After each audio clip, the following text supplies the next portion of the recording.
Sponsoring the podcast today is Sempra Services.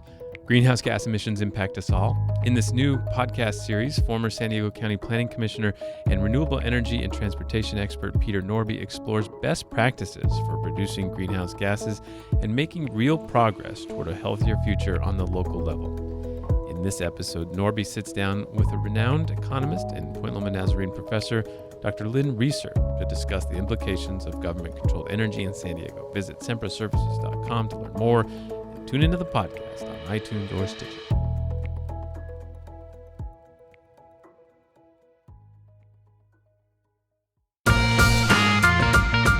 Welcome to the Voice of San Diego podcast, where we make sense of local politics, schools, housing, public safety, the civic issues that impact the life of a San Diego resident. We break it down so you can understand it and make educated decisions. Everything that goes into our investigative reporting, the journalists, public records requests, the data crunching, and this very show depends on the support of people like you because we're a nonprofit news organization. Enjoy the show. Welcome to those of you listening on News Radio 600 Kogo. My name is Scott Lewis. I'm here with my friend, Andrew Keatts. What's up, my man? What's up, brother? Not a lot. We have a great show today. We have Scott Peters, the congressman, came in to talk. Yeah, we talked, if you like, national politics. Yeah, a lot of national, even some local. Yeah, talked about his ambitions locally. He was not shy about a potential mayoral run. Should we spoil that, or should we just... I think I spoiled enough. Spoiled it, yeah. That's fine. Yeah. We talk about how he would like to run for mayor of San Diego. And he might not, but he thinks it would be fun, and he likes the idea of doing it, and he's told us that. He didn't just do the typical, I'm focused on, the budget committee. Public service is really a calling, and if anybody were to, that'd be great. No. And we also have a cameo from Council President Scott Sherman. No. Freudian slip. Yeah. No, council... He's just council guy. He's a councilman. Yeah. Councilman Scott Sherman calls in to talk about his proposal to change the city council's selection process for council president. My apologies to Council President Myrtle Cole. Yeah. Her honor. All right. But first, you just went camping last week. Yeah. Borrego. Uh-huh.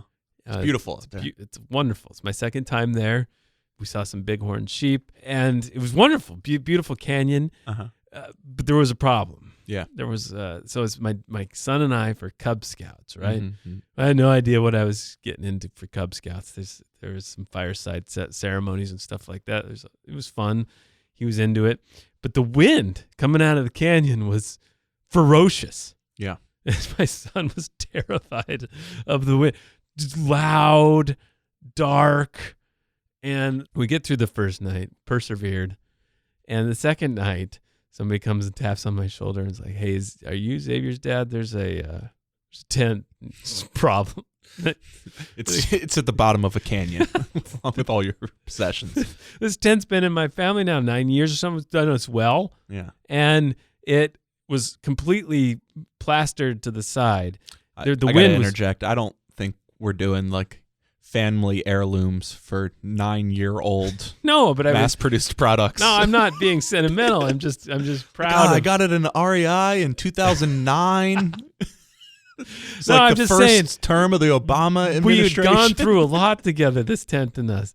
And the thing is plastered to the wind is so hard, it's on its side, basically, just holding on, because I had staked it so hard during the day. Staking it turned out to be good for keeping it in place, not so good for the structure. Yeah. And my son is terrified. He's like, "What about all our stuff? Yeah. What is going to happen?" Finally, I'm about to put it back together. I think it's going to come back together, but I realize it's actually snapped, and I got to go back. The best part, though, so I go back and tell one of my buddies that's there, "Hey, we're going to have to go home. I don't know what else to do. We can't sleep in the car. I have a little pickup." And he goes, "Oh, I'm so jealous." You have a good excuse for leaving. And not that the activities were fantastic. Yeah. It's just the wind was driving everybody mad. So you told me this on Sunday night, that this had happened, and I was worried because You're thinking I'm really failing for Xavier. I feel like he needs to see you succeed at some things, man. You try to take him fishing, you can't do it. You take him camping, the tent gets blown down. Bring him surfing with you or something you can actually do. He needs to see what he's seeing, Andy, male role model succeed. What he's seeing is grit. What he's seeing is resilience. He's seeing a man fail but stand back up again. See, I feel like that would be great if he was like, he saw you do something well, and then he saw you do something poorly, and he was like, oh, so you have to work at things, and you don't know how to do everything. Yeah, My dad's good at this, and he's not so good at this. That's okay for me. It seems like he just sees you be bad at everything, and that can't be the best way to do it. Yeah. Well, he's got nowhere to judge, man. He's got some work to do too. All right. Let's get in. So first, we wanted to talk to Scott Sherman. Lots of Scotts today. It's a lot of Scotts. Scott Sherman about, we gave him a little grief a few weeks ago, called him the Goat of the Week for this proposal. It seemed a little naive, seemed a little just retribution for not getting his prize committee chair. He had some perspective, so we had him on.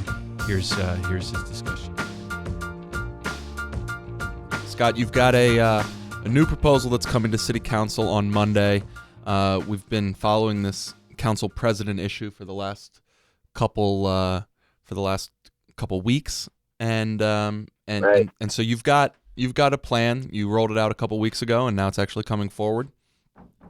Could you tell us a little bit, briefly, what is it that you would propose instead of the current system? Yeah, it's very simple. It's very short. It's instead of voting for council president, where you have to have all the rancor that goes back and forth with that a lot of times, I think what we should do is put this down to a rotating council presidency annually based on seniority. Party affiliation doesn't get involved. Pressure from outside interest groups don't get involved. It's just a quick, smooth, easy transition of power, and it, in my opinion, will force us to work together a little better. Okay.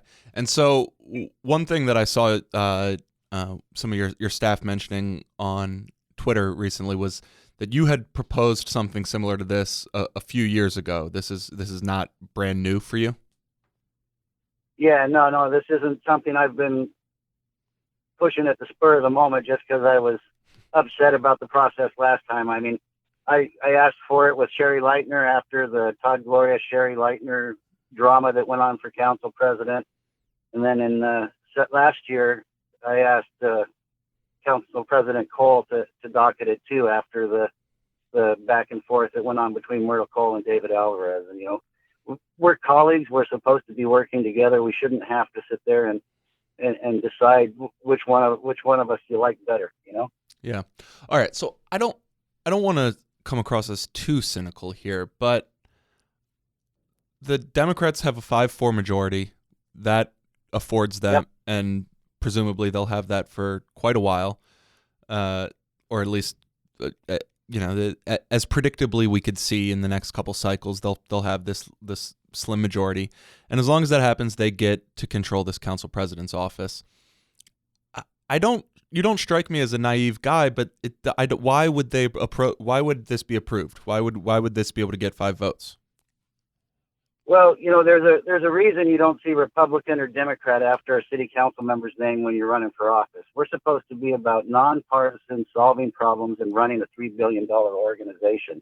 But too much lately, politics has got involved. You're probably right. I am a little naive in the fact that I thought local politics was supposed to be, you did your thing in the community. You wanted to give back to your city. You went down to City Hall for a little while, and then you went back to where you came from. It wasn't supposed to be Democrat versus Republican or union interest versus developer interest. None of that was supposed to be involved. That's what I thought. I found out since I got there it's totally different. And I'm proposing this so we can try and get to where we're a group of people working together to solve San Diego's problems. Hey, Scott. This is Scott Lewis, actually. I was just curious. That brought up a question. I don't understand. It requires the senior most, but you can opt out. I mean, what if the senior most person on the council is a complete lunatic?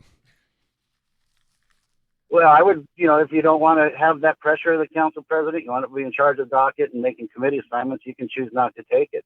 I want to make sure everybody knows this isn't about me and about good government. So I'm just going to take my name out of the hat from the very beginning. Okay, and then so the other thing, let's stipulate that it passes. How does the work product of the city council change if this were to flip on its head? I mean, based on what the city council president does, and based on how this would change, I don't know, I guess the partisan makeup of decisions. What besides the inside politics of it, how does this substantively change the work that the city council would do? It really doesn't. I mean, it other than what gets docketed and those types of things, but what it does do is it prevents someone from getting in position where they're in control of the docket for quite a while, or they're in charge of committee assignments for quite a while. And we saw it with Todd Gloria. After 2 years, we were changing councils there. And I mean, he brought tons of people from the community and said terrible things about Sherry Leitner there on the dais. That's the type of stuff I want to take out of the process. The administrative function won't change a whole lot other than what gets docketed and what the committee assignments are. All right, Councilman Sherman, thank you for coming on the show and telling us a little bit about it. We will watch with interest on Monday. Yeah, I'm hoping I can get another vote and prove to the taxpayers that this is not to be so political. There's state and federal things for that, I mean. But if it fails, it just kind of will prove my point, I think. All right, thanks for coming on the show, Scott. All right, guys. Thanks again.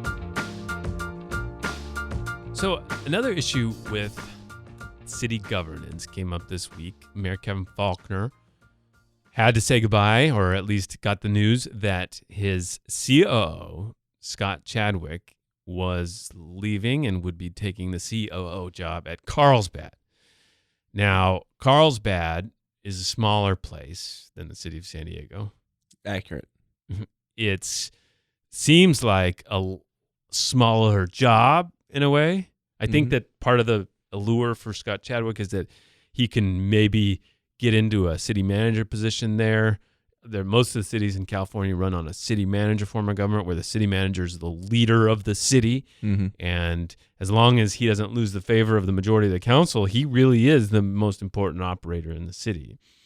So the city of San Diego, on the other hand, is a strong mayor form of government. At least the mayor is the chief executive. And the COO role has kind of survived as a ghost of that city manager situation we used to have. It's like they still wanted a chief operating officer to manage the operations, right? Yeah, I think it's like there are just so many employees, 11,000 employees spread across all these different departments doing sometimes pretty, not to be offensive to the good employees of the city of San Diego, some mundane work, some work that's pretty detailed and specific and not the type of thing that a mayor even wants to involve himself in. There's stuff that the city has to do to keep the city going. That's just not about mayoral campaigns and stuff like that. Right. And so the person in charge of all that is the COO.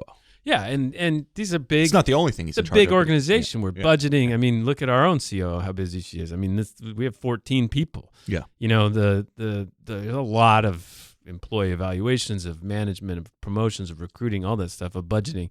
And so he was lured away. And when the news broke, everybody in town was like, this was the greatest, he's the best manager. All these encomiums on social media about how great he was. Bipartisan. Yes, which made you wonder why they didn't keep him, why they couldn't compete with little Carlsbad to keep him. And I think the answer is maybe they didn't try. Yeah. Because it, as indicated by who the mayor chose, he tapped Kris Michell to be the new COO. Kris Michel's the former chief of staff to two mayors. That's the political leader of the mayor's office. Former chief of staff to two mayors, led the Downtown Partnership, a big lobbying entity in downtown, but also its own little operations for downtown maintenance and such. But I mean, she is known for deal making, for politics, for making big deals.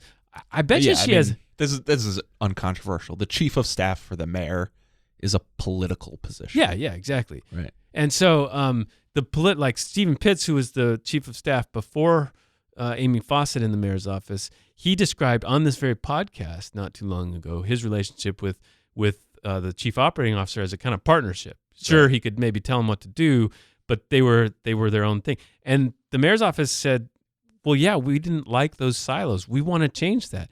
The mayor is really trying to infuse the operations now with more of his priorities, with more of his will. Yeah. And so what I'll be interested to watch is how much it actually amounts to noticeable policy change, if at all. Mm-hmm. The way that the COO's office has been described to me as being constrained has always been in metaphor, not in actual particular restrictions. But it's always been like, look, the city is a big oil tanker. It's a big ship, and it's going through the ocean. And you can tell the COO to change direct course by a degree or two, but there's a lot of stuff that just has to happen that isn't really subject to any sort of tinkering from the top levels of management. Sure.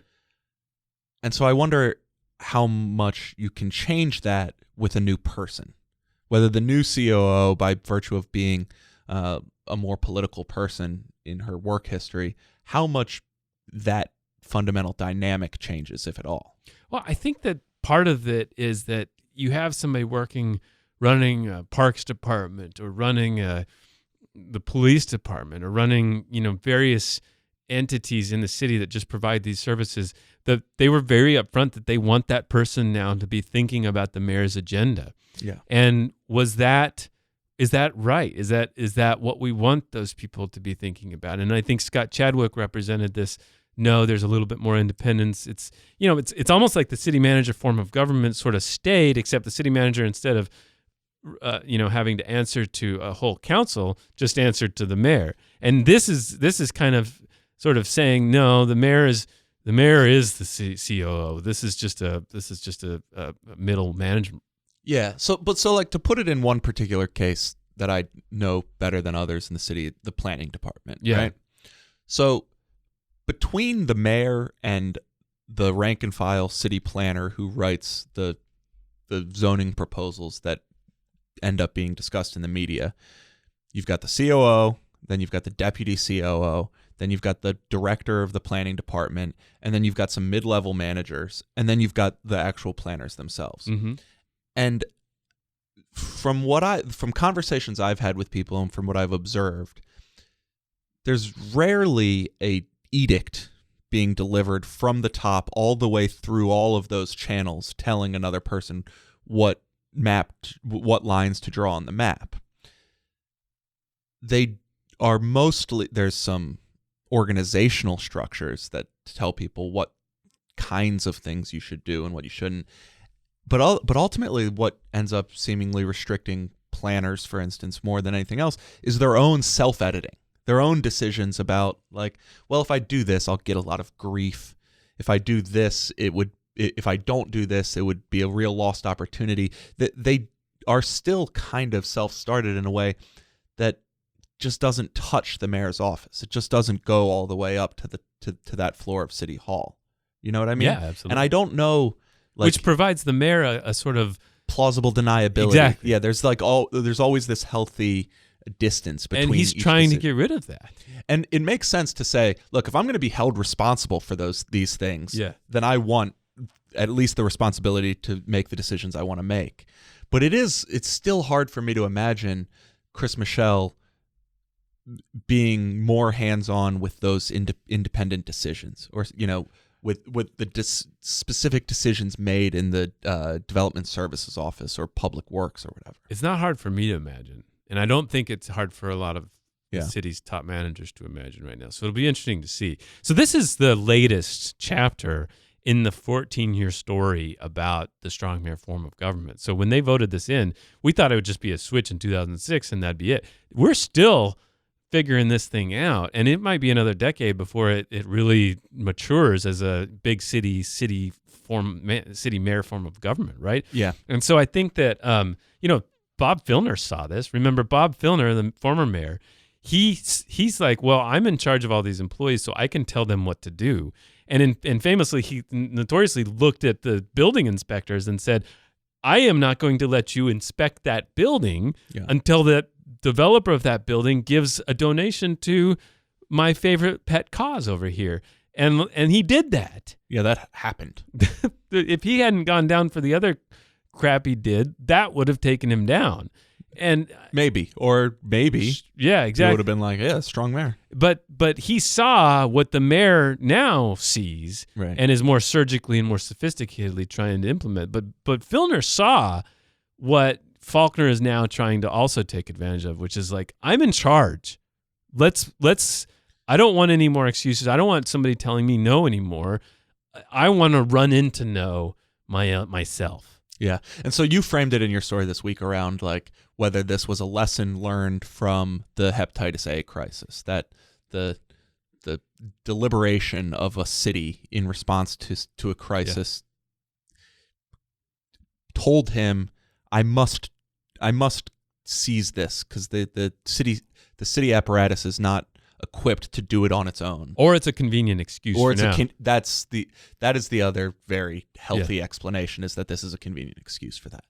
So I asked them, I was like, well, so are you, all this spin and explanation about why you did this is interesting, but does that mean, are you saying that should have happened regardless of whether Chadwick left or not? Like, should you have already done this work to make these changes? And does it mean that he wasn't willing to, or he was not on the board with the mayor's agenda? He wasn't communicating that. And they're like, no, he was on board with the agenda. That was it. So no larger thing. I guess it's, they loved him, wanted to keep him, but also great, he's gone. We get to make these changes. Classic. All right. So we have Scott Peters coming in. We're going to skip Hero and Goat. We got a lot of stuff in this show. Scott Peters. Also, the Facebook group is going strong. Voice of San Diego podcast in Facebook, and we'll let you into the members and submit ideas. Hop in there and tell us why some of the things we've said are so stupid. Yes. And then we'll talk about them. Or any questions you have we have Lori Zaff coming up on the show soon. We got a few others, so submit questions, people you think should be on the show, all kinds of stuff. Yeah, just don't give me grief about being inarticulate, because I know. You're pretty articulate. Too articulate. It's like you're hyper articulate. Oh, stop. All right, this has been the Voice of San Diego in partnership with News Radio 600 Kogo. Stay tuned for Scott Peters.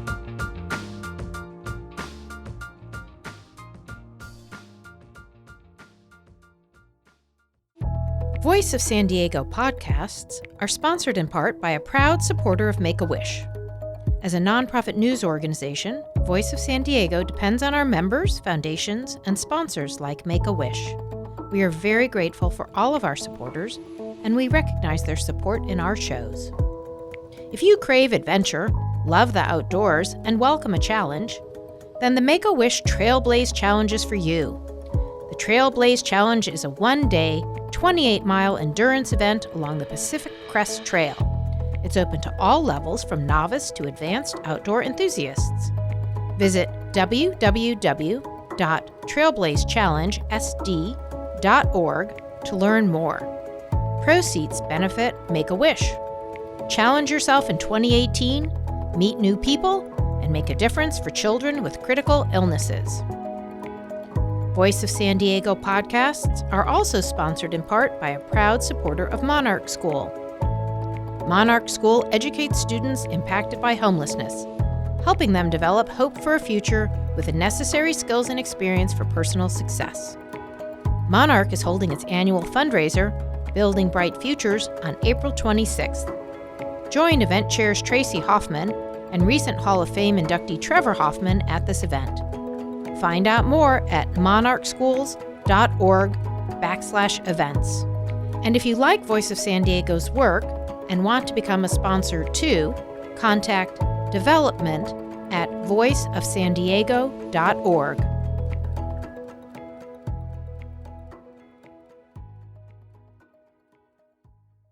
Okay, we are joined in the great Voice San Diego podcast studio by Congressman Scott Peters. Welcome, sir. Thanks, Scott. This is a pretty nice setup you got here. Yeah. Everybody says that. It's really impressive for us or something. I think it's the sound walls. Yeah. It's just like it's like, where do you even buy these? They must come from a special place. Like, I didn't realize you guys actually did things that were sophisticated. All right.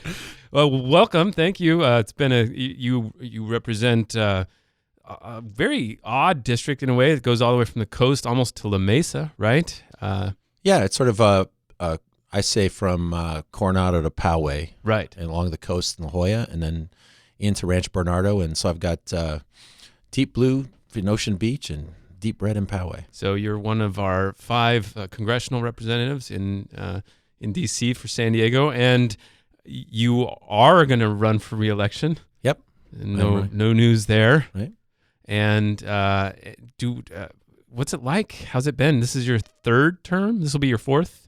So this is my 3rd term now, and I have trying to orient my service around San Diego.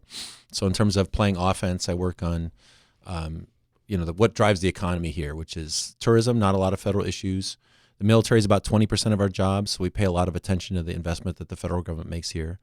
Trade is really important, particularly with Mexico. Yeah. So we've spent a lot of time trying to fund the border crossing, and now to save NAFTA. We also found out that we are $250 million a year exporter to Canada, so that's important. And then science and technology. Qualcomm's the largest private employer, but biotechnology is huge. And then all sorts of technologies are growing up around data analytics, energy, and the military. So I try to support those things in D.C. Well, we have a lot of specific issues to talk about. Okay. But just to start, what's it like in Congress these days? So you were against the continuing resolution that came out a couple of weeks ago to keep the government going. What's going on? Well, I would have said it was not working well last term, but the overlay of Trump has made it even more chaotic. And whatever you think of Trump's ideology, I'm not a big fan. The fact that he can't give consistent direction really puts people at a loss, particularly Republicans who are looking for a place that they can safely go into the middle. So if they're worried that he's going to pull back, so we haven't been able to get a spending plan for the rest of the year. And I voted for the first continuing resolution. Remember, the fiscal year ends October 1st, right, or ends September 30th. And I voted to give an extension to December, and another one to later in December. But then I think you got to start saying, let's get this together. The military and the other people that rely on the federal government, they deserve a budget for the rest of the year. So I voted no back then. I voted no last week, and I'm sorry that the government shut down. But the military themselves, Secretary Mattis, says that these continuing resolutions are really hurting. So that's my way to say, let's get it together. So you came to a deal. There was a deal on Monday. Right. Reopened government. Without getting too far into whether it was a good deal or a bad deal, how much has things changed for 3 weeks from now? We're going to be in the same spot in early February. How different is it going to be? Well, I think Senator Schumer hopes that he can rely on Senator McConnell to put something on the floor of the House that has to do with DACA, with the Dreamers. Mm-hmm. I think he'll get that vote, but there's no assurance that the House will give us a vote. And if you remember, Andy, in 2013, the Senate came up with 69 votes for comprehensive immigration reform that would have made all this stuff go away that we're talking about. And 69 votes is a lot. We couldn't get a vote on the House floor because only the Speaker can decide what to put on there. We have to think about rule changes that will let us force a vote. But as it is now, we don't know if Speaker Ryan will ever put something on the floor. Something like a 4-person memo for exactly. for some action for the force. House. Absolutely right. Yeah. Mm-hmm. Yeah. So the continuing resolution didn't. Your position would be that you oppose the latest one to keep the government open, not because of the Dreamers and DACA, but just because of the impermanence of it? I oppose the continuing resolution, yeah. I mean, now look, Scott, if they gave me something to vote on well, first of all, let's just remember that it didn't matter in the House that the Sure. continuing resolution passed overwhelmingly. If I were in the Senate, I might have had to think about it a little differently. But they're not asking me what's in any of this stuff. They really aren't consulting with Democrats at all. So at some point you have to say enough is enough. If they gave me a vote on Dreamers, like if they let me vote on the Clean Dream Act, I might compromise on something else. Sure. Mm-hmm. I mean, I think, but we're certainly not at that stage. And so I've pointed out that the Dream Act is about 15 years old at least. there's no reason we can't take it up separately, and we ought to. It's not clear that even if this came forward, this would be approved by the president. But one of the points of the negotiation has been funding the border wall and sort of using that as a negotiating chip with the Dreamers and a DACA extension. We are one of the regions where the symbolism of the wall would be most acutely felt. Yep. Does that change your calculation of whether you're willing to give that over in a deal? Well, I'll tell you that the bill that I'm co-sponsoring is the Hurd-Aguilar bill. I'm one of the original co-sponsors of that. The intention of that was to be bipartisan and narrow. So basically it takes and enacts the DREAM Act as was written, which we all like. And then it does give, I think, $3 billion, contemplates giving $3 billion or will for the border. Now, that's about $1.5 billion for beginning to construct the wall. You can't spend $20 billion in one fiscal year. So talking about giving $20 or $25 billion now doesn't really make any sense. But it says, okay, let's look at the wall. And then part of the idea is that we would look mile by mile at the whole border and decide what's the best way to secure that part of the border. And what I think we're going to find, and the bet I would take, is that it's not going to be a physical wall. So I'm willing to have that conversation. I started out saying that we want to even talk about a wall, but I understand that if we could do some border security things that we would all agree on, more customs agents, better technology to find tunnels, which, by the way, was the one conversation I had with the president. That was the thing I told him. And if he includes that, I'm going to take credit for it. Where was that conversation? Well, he invited 16 Democrats he was told he could work with to the Oval Office and ostensibly to talk about tax. Mm-hmm. It was a very different from an Obama meeting because it went off tax right away and we talked about everything. And so you raised your hand and you said what you wanted to say. And what I said was, one thing we do for border security, because I just visited the Border Patrol, is they need new technologies to detect tunnels because the existing sonar doesn't work. And so he thought that was a good idea. And who knows if he remembered it. But that was the one contact I've had with him. Yeah. Did he give you a nickname? No. That would have been great. Yeah. Tunnel Scott or something? Tunnel Scott, yeah. Tunnel Finder. So have you visited the prototypes in Otay Mesa? No. Is there something about that structure or the look of that or anything that you would just be de facto opposed to, or does that belong in any part of our border? I think the whole notion of a wall is abhorrent and a waste of money. I just think so. It doesn't really matter what you dress it up like. I think it sends the wrong message, particularly for us. When I was elected, I asked the Chamber of Commerce, what's the most important thing for us to do for our regional economy? What would the federal government's most important thing to do? What could we do would be most important for the regional economy? They said fix the border crossing because that trade with Mexico is so important to us. And it's also important symbolically, and it's also important for our relationship. One of the biggest problems we have with border sewage now is the fact that somehow the relationship between us and the Mexicans broke down so that they didn't tell us about it for a long time. Mm-hmm. We need to have a relationship of trust that is just not bolstered at all by this notion of a separation. We are one region. We understand it that way, and I think San Diego gets it as well as anybody. One of the tensest issues on the border is the policy around people seeking amnesty or people seeking asylum. Yeah. They come to the border, and right now if they say, look, I'm seeking asylum, there's all kinds of things that's supposed to trigger, and that seems to be a cleave in the politics right now. Do you take them in and then work out? Do you take them in and detain them? Do you take them in and let them go to family they might have in the United States? Do you just refuse them at the border? Where do you fall on that spectrum? I think America has been the place where we stand for freedom, and that there's a place for us to be taking in these refugees, particularly from places where they face torture and death. And so to me, it's not even a question. And I think this is one of the issues that America is going through is really what are we all about?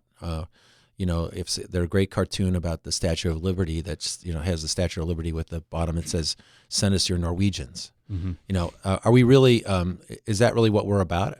Traditionally, we've always been the place where people can come to seek freedom and seek an opportunity, and I think that's what makes us different. And if we don't stand by those values, then what makes us different from a bad guy with a gun? Mm-hmm. We've always stood up for civil rights and for opportunity. And it's those values that people look to for American leadership. And I think that that's really squarely at issue right now, whether we're still about that. But that's certainly where I am. So if they come to the border, you take them in. If they meet the requirements. I mean, if they're really coming from, obviously can't take everybody in. Mm-hmm. But if they're legitimately, they deserve asylum, I don't think we should change those rules. And so when this issue heated up a little bit a few years ago in the debacle with the bus in Marietta, right? You voted. You said something at that point that there was that the issue needed to be reined in some way. What has changed in any way since then for you? Gosh, Andy, I don't remember exactly what I said about that. Yeah. I guess I just, what I said is kind of how I feel about it. I mean, you can't take everybody in. Sweden has seen that, but there's got to be a place for us to take in refugees here, and I think that that's consistent with American values. You mentioned Qualcomm and some of the tech companies. One of the issues around immigration that they care about a lot is some of these higher level immigration visas, H-1Bs and others. There is some pressure from the federal government, from the president, to really bring that in too, or change that. What are you tracking about where that's at, and what are your preferences for how that gets resolved at all? Well, first of all, I should say Darrell Issa and I have worked on a bill that's made it through the Judiciary Committee to make sure that the H-1B visas are getting targeted to the people who really deserve them. So we've raised the level, the income level, and try to narrow it and make sure that we are getting high-skilled workers. But fundamentally, San Diego and the United States, we want to be the place where talent goes. And that's how we're going to compete. We educate some people from around the world at the best universities in the world. And then we tell them at the end that we don't have a permission slip for you to stay, so go start your company or cure your disease somewhere else. That is insane. We should be welcoming those people. We should be hoarding as much tech talent as we can. And that 2013 bill, by the way, that the Senate passed would have dealt with this. But we're still facing that. It's still an issue here for our tech companies because we are not generating enough engineers. Clearly, we should try to generate more domestically. But meanwhile, we shouldn't be scared, and we should be eager to welcome the talent to stay here in the United States and in San Diego. That's going to be our future. So we're trying to identify some topics that obviously are really specifically San Diego interests, right? So another one of those that comes up now is this legalization of the adult use of marijuana in California and the commercialization. And one of the biggest problems with that, of course, is the federal prohibition on marijuana means that there's no access to banking.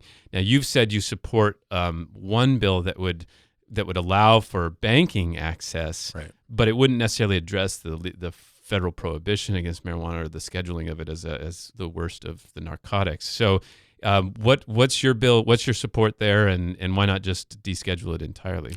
Well, it's a little bit of pick your battles. So I think, first of all, it's very, very dangerous to have all this cash out on the street, not being able to access banks. It just doesn't make sense.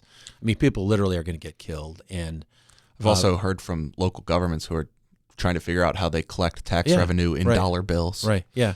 Yeah. Well, in Colorado, it's funny. They'll show up and they'll hand all these bushels of cash in, and then the government will take it across the street to the bank. It's like, why can't we just go straight to the bank?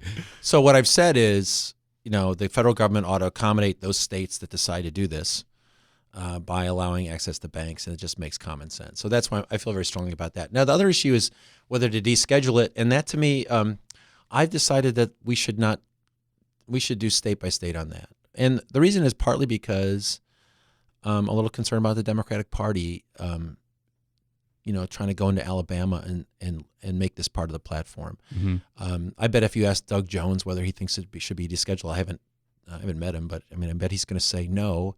And I just don't think that's a battle we want to pick. And I don't. So I think that in California, we've made the right choice. I think we led the country in medical marijuana. I think this past November, we also deal a lot with the issues of addiction and with regulation.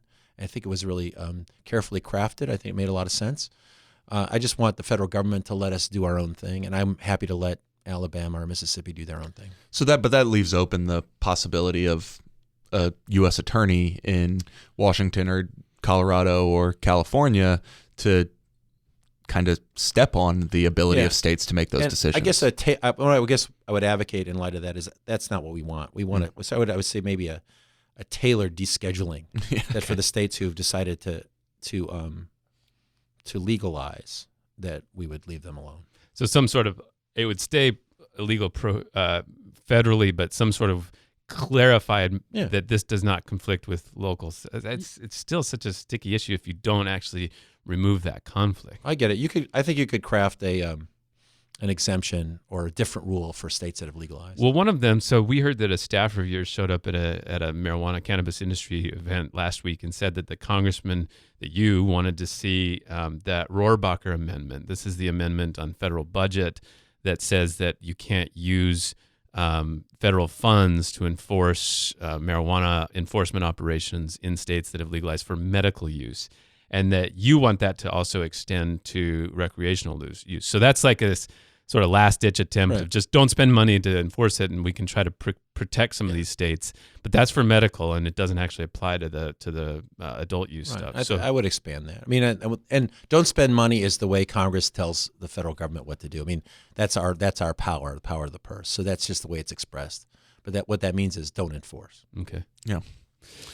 All right. Well, another issue that I've been really interested in getting your comments on has to do with net neutrality. So I was really intrigued a couple months ago, I guess it was, when you opposed the FCC's decision to basically repeal the net neutrality. Now, this was the Obama era FCC guidelines that said, you as a service provider cannot offer better service for some. No throttling, no blocking, equal access. Yeah, you can't charge special fees for certain types of content that come over the internet, all that stuff.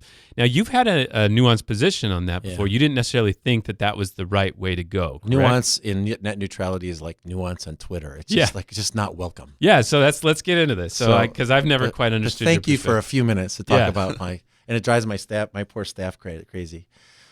So look, here's the thing. What the situation was with net neutrality under the Obama administration led by Wheeler and the FCC was that they came up with a set of rules very aggressive in protecting net neutrality, probably more in many cases than the Netroots folks would have even wanted. But there it was, stake in the ground. The problem with doing it at the administrative level is that the next administration can just change it. Which they did. And now there's no rules, basically. Now they're just going to say, oh, we'll take the ISPs at their word that they're not going to do bad things. So really the way it's supposed to work when you're writing a law is actually Congress is supposed to do it. And so I've said, let's stop doing a ping pong ball back and forth between the administrations. Let's actually sit down, do hearings on what we would define as net neutrality and what it's going to be. No throttling, equal access. It's going to make sure that, we maintain this system of not taxing excess. That was a discussion a while back. And let's define in a congressional setting what that is, and let's agree on what the rules should be so that there's more stability. I think the Democrats have leverage right now because people are fired up, and I think we could get a good deal. But I think the mistake we're making is we're not even talking about it in Congress. The problem is that if I even suggest to do that, a lot of the people on the left really want to just fight it out in court, which is another venue that it's not appropriate. So I just feel like if I'm doing my job, I'm bringing this issue to the committee I now sit on, the Energy and Commerce Committee, which does telecommunications, and let's have a discussion of it so that we figure it out and calm it down. The other thing is the name of the bill, the name of the bill in which we do a lot of telecommunications is called the Telecommunications Act of 1996. Now, in 1996. Telecommunications was entirely different from today. This thing needs to be updated. In 1996, I think we were still arguing about, whether email was a good idea or not in my office. It was just starting, right? And so, that whole regime needs to be updated. That's Congress's job. And we ought to be using this time now to have hearings and hear from everybody about what would work, what we think the activists want, what we think the industry is really up to. And we're not doing that. The underlying concept, and I think we have an interesting perspective here as San Diegans with Qualcomm and some of these other clusters of telecommunication entrepreneurs and innovators, is and I think those folks were not entirely excited about the Obama era net neutrality rules. And underlying it is this concept, is a question of, if a company is delivering like Netflix style movies and stuff, very heavy on their burden on their network, should they be able to charge for that? Right. And that's at the heart of all of these questions. Do you think that a company carrying that burden should be able to charge for that burden? I would like to hear the arguments. Like, if you think about hot lanes on Yeah. Highway 15, right? That's kind of the analogy that they draw. You pay a little extra money so you can bypass a lot of traffic. I don't know what the benefits of that are and aren't. I don't know who that hurts. That's why I want hearings on it, right? So I'm inclined to think that that's difficult for small businesses, but I'd at least like to have a discussion about why that's good or bad and how it's helpful or harmful.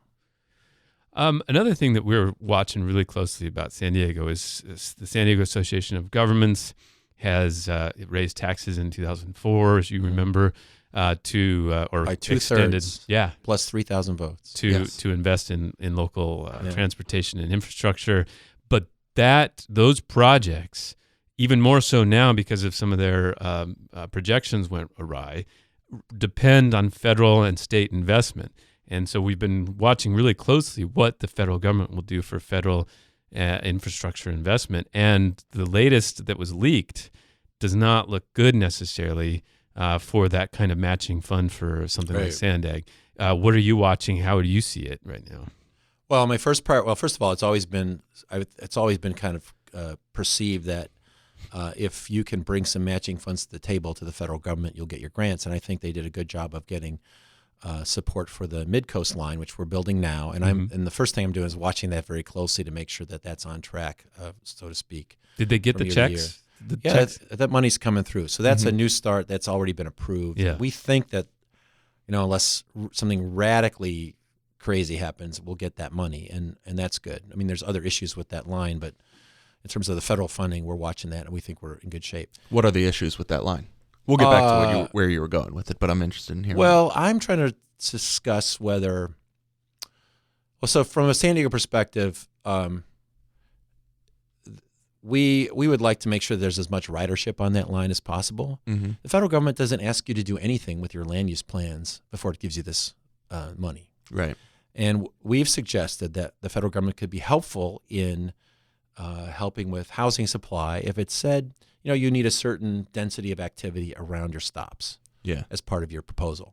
So we don't ask for that yet. Or to otherwise raise the bar of what your ridership projections should be before we go ahead. Sure. And so I think that's a discussion that we're kind of having.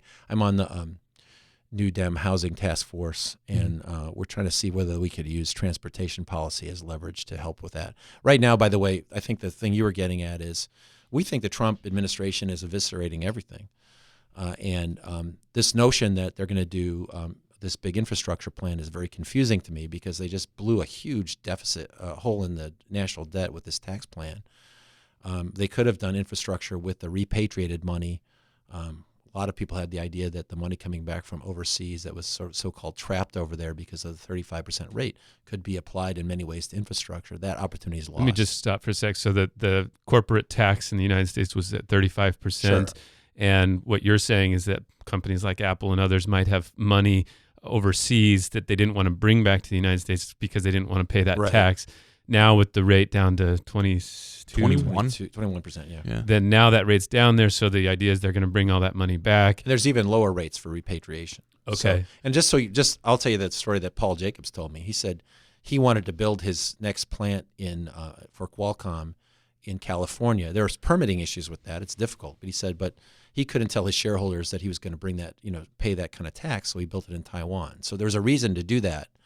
But there are also ways to get that money as it came onshore to be applied to infrastructure. There are a lot of good ideas about that. And that's gone by the wayside. That money's going to be paid out in dividends. And what you're saying is that money, because of other cuts in the tax reform bill, that'll be needed to balance whatever it can from that. It won't be available for sort of a giant investment. Yeah, it'll just go into companies and they'll do with it. They may invest it. I mean, it can't be invested if it's overseas. It may be invested here. But we all suspect that in many cases, and in fact, corporate America has said this, it will just be paid out in dividends. So just to be clear, what you're saying is that any hopes for matching funds for local infrastructure projects are very much jeopardized right now. I probably jumped over a lot of steps, but just to be clear, there's going to be a lot of downward pressure on domestic spending because of what's happened with the tax bill and the deficit. Because there is a need to increase military spending. I think probably not as much as some people think, but there is a readiness gap that needs to be filled. At the same time, that will put downward pressure on domestic spending. Because that's just where we are. Well, and so the Trump with a Republican House, Senate, and White House, I don't think public transit is going to be high on the list. Right, and so the Trump budget, which is, like any president's budget, meaningless in some respects, it eliminates new starts and fast starts. Mm-hmm. New starts was the fund apparatus or the grant apparatus that funded Midcoast. Right. Fast starts is the funding apparatus that funded the Midcoast or the Mid-City BRT. So these ways that we do, it's basically different sizes of transit projects. Right. His budget doesn't even include those anymore. It just wipes them out. Right. And now this infrastructure plan that's been floated seems to bring them back in some ways, but it lowers the matching contribution limit from like 50% to like 20%. And seems to grade the value of how much you deserve it based on how new the money is. So old local tax revenues like Transnet would count for much less than a tax measure passed in 2016 or 2017 or 2018. That being the case, do you look at what in many ways Sandag was counting on when it passed Transnet and how much it's got ahead of it to make good on all those promises, and look at the changes in domestic spending that you're talking about and think this is a problem? We're going to need new local revenue. It's going to be hard to see all this money that we need coming here. Yeah, we do need new local revenue. I don't think there's any question about it. I was disappointed that the 2016 there had a lot of hair on it, a lot of problems with it. I think you reported on some of them. Mm-hmm. It didn't pass in any event because you can't really do it if the mayor's opposed to it, Mm-hmm. and it had serious opposition when you need a 2/3 vote. So we just didn't see the kind of consensus that we had in 2004. That makes it really difficult to compete for new starts. I mean, they're just not going to give you money without you coming up with your own match. So I want to talk about and that's not bad policy either. I mean, I think you want people to have skin in the game, and I don't want to be giving money to Kentucky or New York if they're not putting their part in too. But so I think it's got to be you got to have local money. Let's shift a little locally. So I think last year, 2 years ago, you were one of the most outspoken people in support of the Convadium. Yeah, right? the Convadium. I love the Convadium. It was a great idea. So I got to ask you. So you're saying, and by the way, well named too. Congratulations. I appreciate that. It's my finest achievement. Congressman, please do not stroke that part of his ego. So one of the interesting parts. So you were into it. You were into that as a project, not just in support of the charters. Right. You really did like it. I really liked it. All right. So you wrote a piece for us. I still love it. Thank you so much for providing it. You wrote the title, but I wrote the piece. So you described the old contiguous expansion of the convention center, the idea of that as being futile and foolish, the futility and foolishness of it. Now, there's a new plan going forward. Mm-hmm. Now, you highlight a lot of the political challenges as the reason it was futile. Right. Some 2/3 vote, by the way. Now it's a 50% vote. Maybe. So, maybe. Now there's this new tax coming up. The mayor has put it together, or his private citizen allies have put together, and it's his good friends. Yeah. And so it would expand the convention center in a contiguous spot. What do you think about that plan? Have you seen it? Are you into it? So I haven't really studied it. I do think that the landscape's changed for a couple reasons. One is that I think there's a 50% vote now, at least this time, if you put it on. If a private entity puts it on, that was part of the futility with all the opposition it was going to get. I thought it would never pass. Yeah. And frankly, I think we have underappreciated the usefulness of that $650 million of investment that the charges were going to bring. It would have been a little bit more if we worked it, but that's gone. So now what do we have? We have the ability to expand the convention center. I think there's general agreement that tourism money should be used for that. I don't know if there's flexibility to come the other way from across back to the water, or if there's a way to do a non-contiguous expansion. But let me just say one thing that frustrates me about this discussion is that there is a research out there that no one will talk about that says that actually it's smarter business to have 2 floors. And this is what they're doing in San Francisco and some other convention centers. Rather trying to expand their floor to compete with Las Vegas, that what you do is you have 2 separate medium-sized floors that you can accommodate 2 conventions at once, and that you not have the turnover time. I read that stuff, and I could not get an answer on why that didn't work, why that didn't make sense. So I think the contiguous expansion would be great. I think you can't say it would be a negative to do it. I still don't know if it's the best approach from a convention center standpoint. And I don't know what the cost overrun issues will be. I think they should answer those questions. But, I've always been for the convention center. I assume that if they answer those questions, I'll vote for it, because I think today it's probably the best plan we have. But it's fair to call you an advocate of a different style village or non-contiguous campus style. Well, I'm not an expert on it, but I just read what I read. I would, if I had the ability. There's a guy, Rip Rapito. Have you ever talked to him? Yeah, Rip. He ran the thing in Louisville, I think, was all different. Yeah. And I think, by the way, that's how, the whole tourism industry might think about programming this stuff, is that, we had one unit to program everything, because I think there are other opportunities downtown. But no one will have that conversation. It's very closed. And I think, I'm not used to that in California. I think generally we like to have a conversation about it. And they think that they're right. Explain it. That's what I think is weird. Well, that's interesting. So are you still a Chargers fan? It's really interesting. I was thinking about, you might ask me that on the way in. And I like the team. I took all my Charger stuff, and all my wife's Charger stuff, and we're not hoarders, but I put it in a box, and I said, we're going to put this in a box for a year and see how we feel. And she says, can we throw that away yet? No, we're leaving it in the box. It's still in the box. I still watch them. I don't have the same sense of urgency that I had about them winning or losing. But, I was more amused when they missed those field goals. And, like Josh Lambo's winning I was more amused than I would have been angry. Yeah.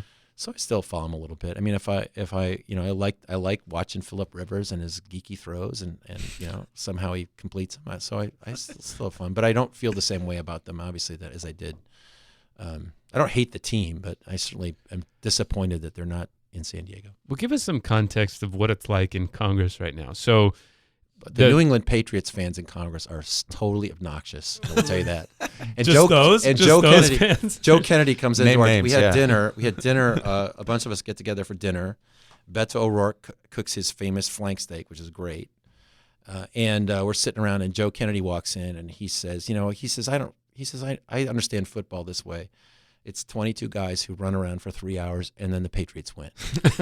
So they're very obnoxious. That's terrible. All right. So Congress, the common thing that comes up when we talk, and I gossip with everybody in town, is that Congress isn't fun for people like you who are in the minority. It would be more fun if you were in the majority. There's a chance, however remote, that the Democrats might win in 2018 and take over the majority of the House of Representatives, in which case you might get some more plum positions. Is that a true statement? Is that a true reflection of what it's like in Congress? I would say, I speak for myself, that my first term was misery, but mostly it was misery because the guy who ran against me started 4 months into my term, and I was rated as one of the most likely to people to be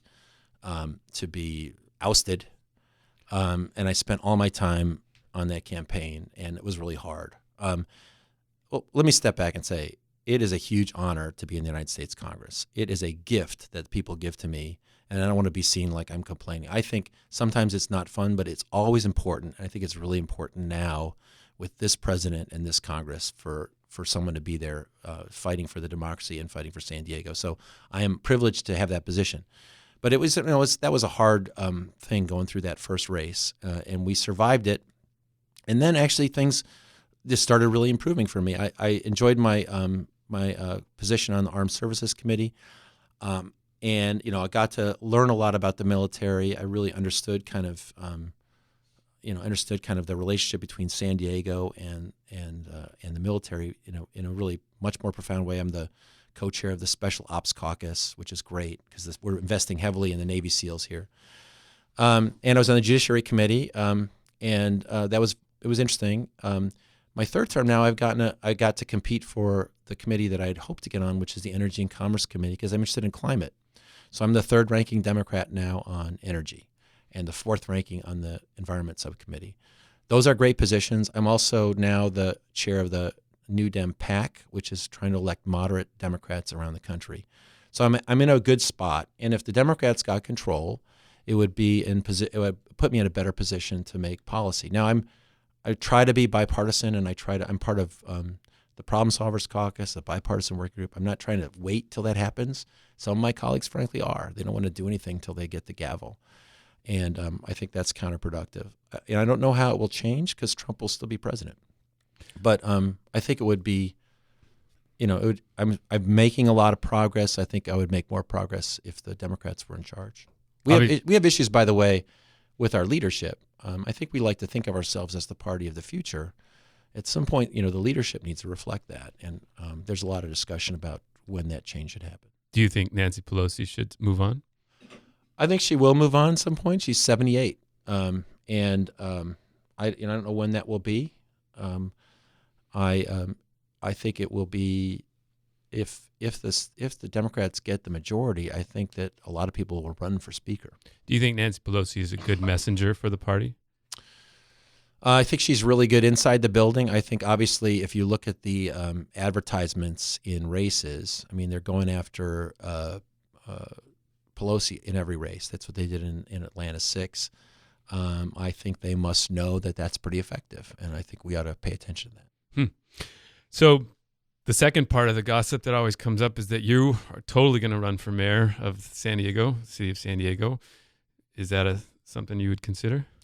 Well, I'm totally considering it. And I think, look, first of all, I have made San Diego my professional life. I think I have, since I got mad at the city and decided to run for city council, I have been working really hard on this town. I love the town. It's my home.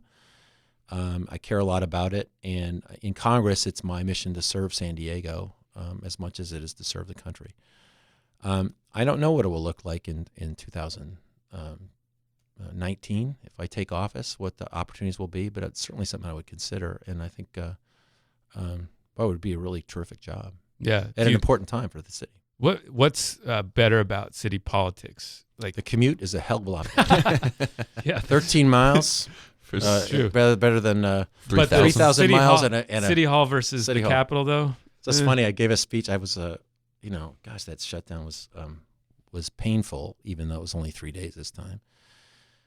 And I'm in the grandeur of the Capitol, which is like the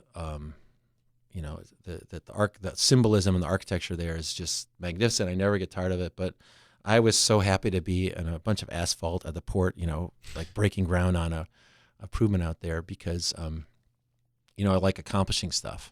So I think the main thing is that when you're closer to it, you can, I used to be able to drive home when I was on the city council and look at the stuff that I had worked on and had an effect on, fixing up a firehouse or fixing, doing a road diet in Bird Rock or Petco Park. And so,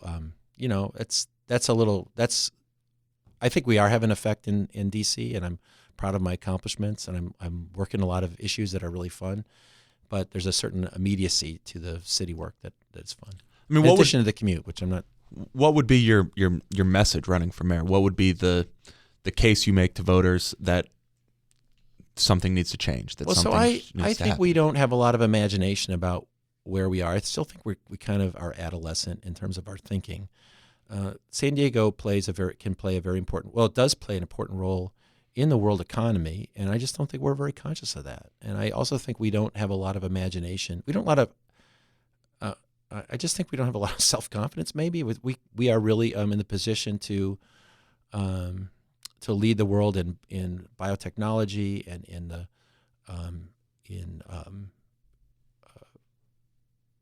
environmental protection and in the way we develop as a city. We're kind of at the cusp of really thinking about how we move people around and how we build housing. I think there's a lot of opportunity for us to lead, and we don't see ourselves that way. I know Andy's pretty pleased that you know about the high cost of free parking. Yeah, I love that book. Yeah. So I brought that guy to La Jolla because I wanted to talk about Donald Shoup for Donald Shoup, anybody, yeah. readers out there. UCLA professor. Mm-hmm. I took him to the Sherwood Auditorium, and people started hissing him before he even spoke. I mean, it was just awful. And but he's actually I bought all those books about the high cost of free parking and Suburban Nation and all that stuff. I think that there's a lot of interesting opportunity for San Diego. That the question is, so quality of life is our main economic generator. I mean, when you think about, you talk to urban economists, how do we get people who are young and smart to come to San Diego? Well, first it has to be a great place to live, right? And there have to be other smart people here. So we have to maintain a quality of life here to be attractive economically. And how we also know that there's inevitable growth because there's more people being born than are dying. And so we're going to grow internally, not from migration. How do we maintain that quality of life in the face of inevitable growth? And we've just never had that conversation. And so you come down on a pretty urbanist side of that argument. Yeah. Earlier in this interview, you discussed what incentives we could bring in to force upzonings along the Mid-Coast corridor.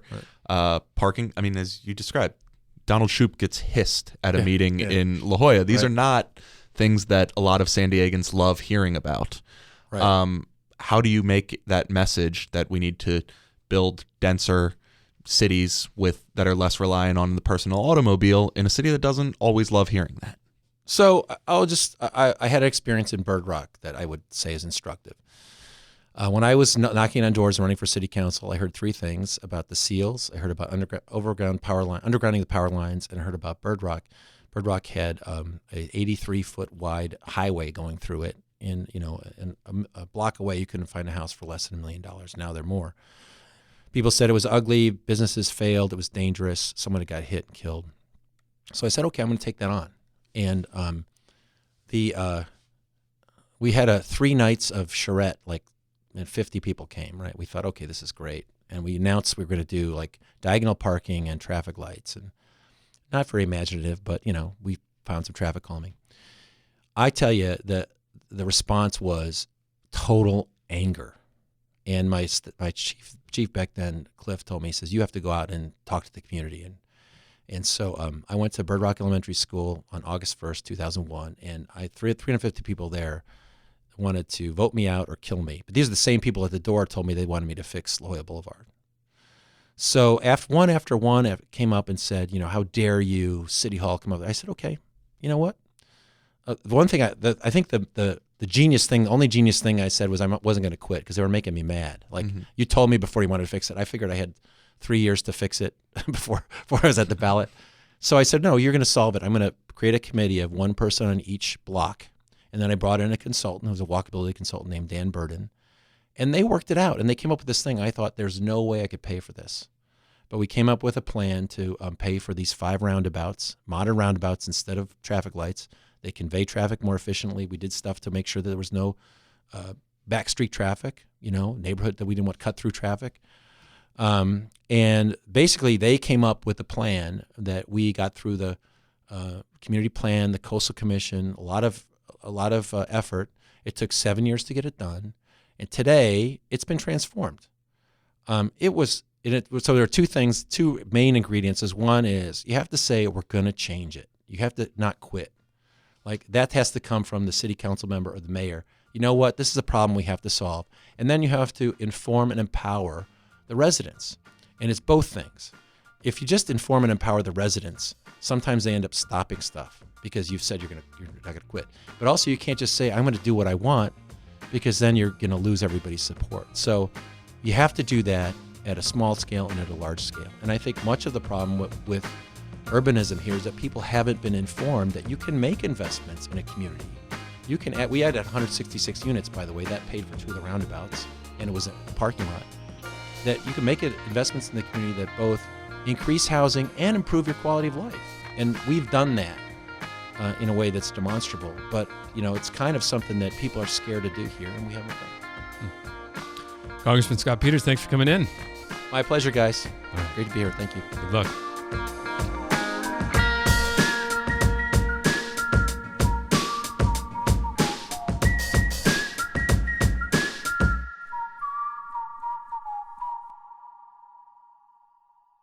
The Voice of San Diego podcast is part of the Voice of San Diego podcast network. Visit voiceofsandiego.org/podcast to learn more about the Cura Chaos show about movers and shakers on both sides of the border, Beer Talk Radio, our business shows Startup Vault and I Made It in San Diego, and the rest of the shows in the network. If you like the show, go to voiceofsandiego.org and click the donate button. Or if you'd like to sponsor it, contact me at kinsey@vosd.org. That's KINSEE@vosd.org.